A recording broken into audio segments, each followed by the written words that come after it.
guys, so we went and saw Aquaman. I am Aquaman. I never heard that in the movie. It's that song.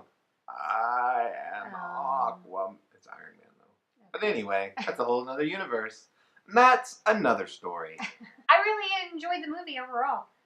Visually, really great. Yeah, this movie rekindled some hope I have for the DC universe as a whole. We saw with the one movie, Wonder Woman, that was really good. Yeah. But other than that, it's kind of been mostly misses. Right. And so to see them take a character like Aquaman, who I would argue is below other characters that they could have made movies about, and make a pretty good movie. Yeah. I'm pretty excited about to see where this goes. I think sometimes it's easier to make a movie about maybe a less important character. Like Marvel did that with Iron Man. Yeah. And Iron Man was a huge hit. It was an awesome movie, but nobody expected Iron Man to be a good movie because it's Iron Man.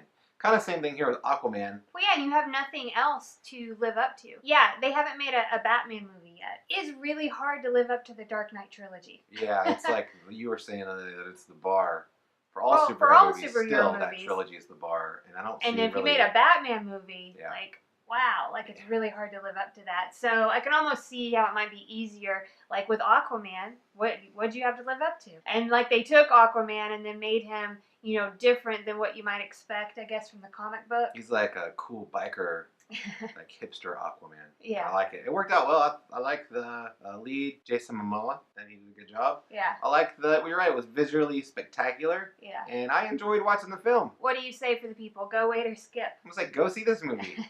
It's, especially if you like the superhero genre. Mm-hmm. If you're disappointed at a lot of the other DC films that they've made, this is the one that will rekindle hope in your heart like mine. I'm also going to say go see this movie. Even if you don't like the superhero genre of movie, I still think that this is a good, fun movie to go see. Yeah. So if you don't know anything else, you don't need to know anything else about superheroes and the DC universe and all that for this movie. Right. It's a good standalone movie. Yeah, good standalone movie. If you can't get past, I guess maybe some of the pretty wild superhero kind of stuff, then maybe that's this isn't the kind of fiction for you. If you're an anti-CGI bigot, this movie's not for you. Yeah, but yeah, I think it was a really fun movie, and so you should go see it. Spoilers, Hero Edition. We didn't know going to see this movie, but it takes place after the Justice League movie. Yeah, so he's already done his part in helping defeat Steppenwolf and participating in that horrible movie. I don't think Justice League was a good movie, but this movie is a good movie, and this movie was a lot better than Justice League, and I think it's okay, so they can make a good movie that doesn't happen to be done by, I think her name is Patti Smith and Wonder Woman and stuff. So it gives me hope for DC. I'm really excited about it, and I really enjoyed it. It was, the trailer, it looked like it was going to take me to all these interesting and different places. It reminded me a little bit of Thor Ragnarok, in that it was visually appealing really colorful and colorful, and I got to see a bunch of different things that I'd never seen before, and ideas and stuff that I had never considered, and I really liked it. Yeah, and it was a surprise for me, speaking of the trailer, because leading up to this movie, I just thought it was going to be horrible. I thought the bits they took for each trailer were, I don't know, a little bit lame, and I just thought it was going to be so bad. But then a movie reviewer, Stephen Gradanis from Decent Films, I heard him on a radio show, and he said he was really interested to see it, and I was like, what? What do you mean you're interested to see it? And he really likes the director, James Wan, and was interested in how he was going to make this film. So that, I was like, I find that intriguing. And then when the early Rotten Tomatoes score came out, it was higher than I expected. Yeah. And then we got there, and I was like, oh, this is a good movie. So I was led astray by the trailers. And yeah, I was excited about it. Really more hopeful excitement. History suggested to me that they weren't going to pull this off, but I think they did pull it off. Last time I saw Rotten Tomatoes score was around 68. I feel like it deserves higher than that. To me, this movie should be somewhere in the 80s. It was a sprawling. When it started higher, so it started at 76. Yeah, I thought critics. It was a good movie, and it really makes me excited to see where they can go from here. I like Aquaman as a character. I love the Justice League. outside of the movie review, I read comics when I was a kid. I watched all the comic movies now as an adult. DC has better superheroes than Marvel. They have Superman, Batman, The Flash. Those are the three of the top four. Wonder Woman, yeah, 4 of the top 5, right? You've got those guys, and then you've got Aquaman, and I think that Justice League was super disappointing. For me, it was really flat and boring, and this movie was not. Here's what I really liked about the movie. Aquaman, the main character, your lead, I was afraid that they were going to paint him into this being kind of a barroom brawler who was sarcastic and cut off from people. But what I saw in this movie is that they had a really good balance of like kind of opening the movie with that kind of character, but seeing him grow and be vulnerable, and he like understood his weaknesses. So, you know, there's a point in the movie where he's like, I'm a blunt instrument, like this is what I do. Like he's a big guy and he's, you know, obviously has these superpowers and can react with force in situations, but he didn't think he was anything more than that. But to say that is a vulnerable thing, to recognize your own weaknesses and to go on a journey that's going to help you grow, to know that you are more than that. I thought they just did a really good job of showing balance with him. I liked the part in the movie because they kind of played off that idea too when he was in the bar with his dad. Yeah. And the bikers come up and was like, "Hey, are you that fish boy?" And he was kind of funny in his response. He was like, "Fish man."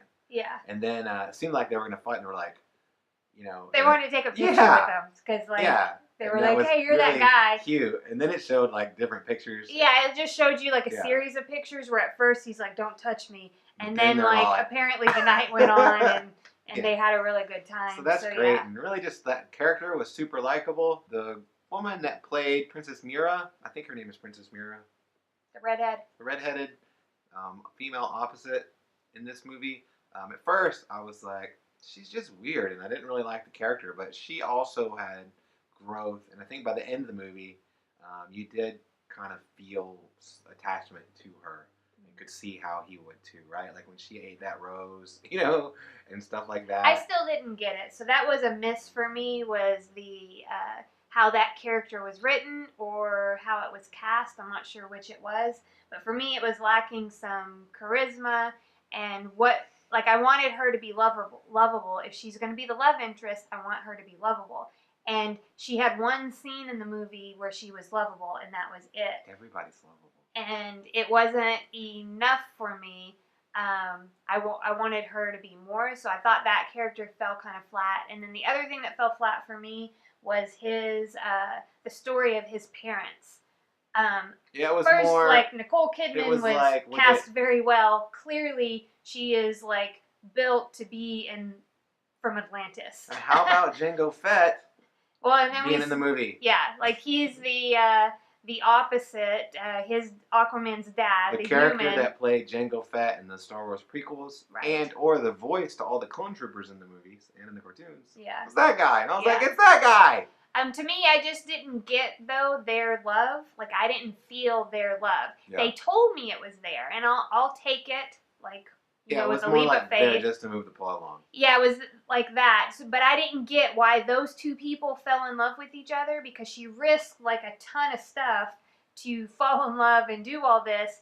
I really want, and it just wasn't there for me. And even I mean, it comes back full circle, like at the end, and it still wasn't there. So like those were a couple misses for me on the movie. And then some of the villains, and this is a common thing in superhero movies, right? That whatever big thing happens is big, and there's all this like wild stuff, and Superman don't show up. That's weird. I mean, it was huge, and so that was, and the villains were just like they were villains. Where's the rest of the Justice League? There was very little like things built out with them. The only thing you had is you had a really great idea and theme, and throughout this movie of mercy, and how Aquaman in the very beginning not being merciful ended up bringing like pain to people that he loved, and then at the end, like the idea of showing mercy to his half brother. Yeah, I love that. I was certain that he was going to lop that dude's head off at the end of the movie, and he didn't. And that was his half brother, so it was even better. And I love the end of the movie, and that the bad, it was a really good guy didn't have to like get his And whatever. to have all the strength, right? Like, you've casted Aquaman as this, like, tough guy with, like, this long hair and tatted up, and then, but he's merciful, and he embraces that, and to have that, like, as a sign of masculinity and not something that you avoid, or, yeah. Yeah, so I really enjoyed going to see the movie. I was super excited. We went and saw like the first showing we could in IMAX. Definitely go see this movie in definitely IMAX. Go see it in IMAX if you can, because it's just a sprawling, visually amazing, epic. It's obviously CGI, but it's good CGI, you know. I have to assume it's the best they can do. Again, at the beginning, they try to make Nicole Kidman and the guy playing, we call Jango Fett, they had to make them look younger. And I was like, oh, they look weird. So I don't know why when they have a situation like that, it means that they just don't go back in time and get the younger actors. What the? Just use a time machine. Okay. Huh? Huh?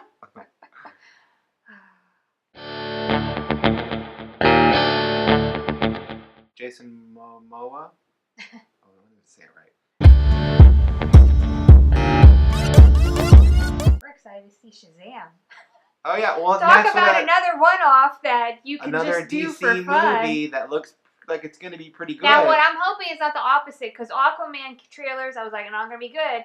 Shazam trailers look hilarious to me, and so I really hope that it is good. I think they moved away from like wholly from serious, Zack dark, Snyder's vision, which the best version of Zack Snyder's vision was Batman v Superman. And I thought that was better than Justice League, because at least they went all in on what they were doing. But that wasn't what people wanted, and I don't think it treated the characters correctly. And what they're doing now has completely moved away from that vision, and I'm excited about it, because that's what people want when they want to go see these movies. And you obviously already have the best characters in the world, pretty much. The only one that really rivals the DC characters that we talked about, the top 4 ones, is Spider-Man. And you can just go see Into the Spider-Verse. This is just a superhero bonanza. All right. What else? We're what else? All right. What else do you want to do?